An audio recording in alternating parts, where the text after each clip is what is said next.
The main point is that if you are able to strengthen vagal tone, you're able to make more robust your vagal tone, you'll be able to stay in the higher adaptations. The higher levels of stress adaptation are our mammalian communication and collaboration facility. The best way for human beings to deal with stress and trauma is to be collaborative and communicative. Do you follow?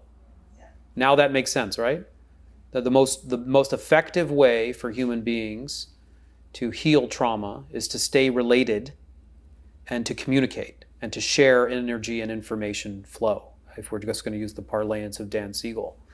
And in order to do that, you have to maintain equilibrium, you have to have enough affect regulation capacity, and you have to have enough vagal tone to keep those higher mammalian capacities online.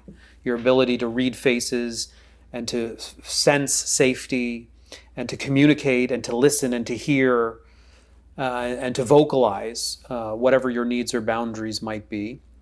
Those are all the higher level.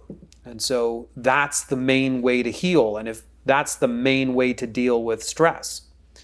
And if we don't have that vagal tone and we collapse on the second order of stress adaptation is called fight-flight. So there you get a nasty dump of adrenaline and you're able to fend off a defender, fend off an aggressor or get out of the way, which the 0.1% time where you actually need it, thank God it's there, although they would say, like Joe would contend, that even when there is a shooter,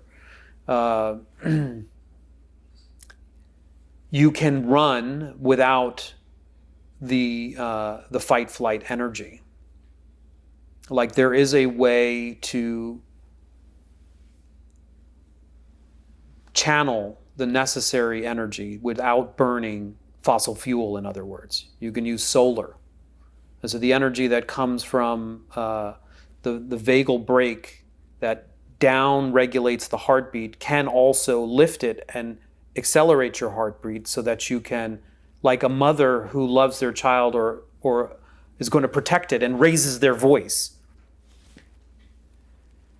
doesn't have to be a cataclysmic milkshake of endorphins. But it is the prolonged and repeated exposure of the fight-flight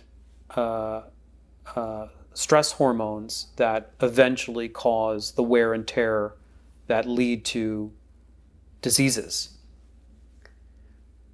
And if you're like, some of us like Pooja and Erica, you're the body-centered practitioners. You're the one that's receiving people that have chronic fatigue and fibromyalgia and Crohn's disease and what are some of the other ones, Erica? The big ones today when they're really what they really are prolonged stress exposure, wear and tear on the nervous, leaky gut. What other ones, Erica? Huh? Yes, the irritable bowel syndrome. I think even things like diabetes and hypertension, obesity. Obesity. And then I don't know if there's research to connect it with cancer and autism and some of these things, but maybe that's coming down the pike. I don't know. I don't know. I'm not saying that, but I wouldn't be surprised if some of these more major ones, these more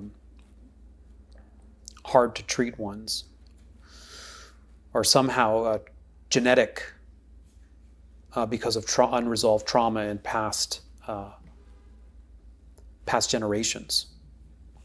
Open question.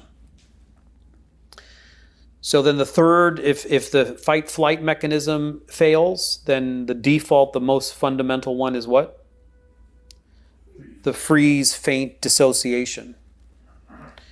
All of these are designed to keep the organism alive, but each of them involves a less effective way of dealing with things. And if you chronically rely on the lowest protective mechanism, what the contention is that that's going to lead to impairment in functioning, diseases, split in relationships, etc. So for healing, it's about lifting strengthening the upper vagus nerve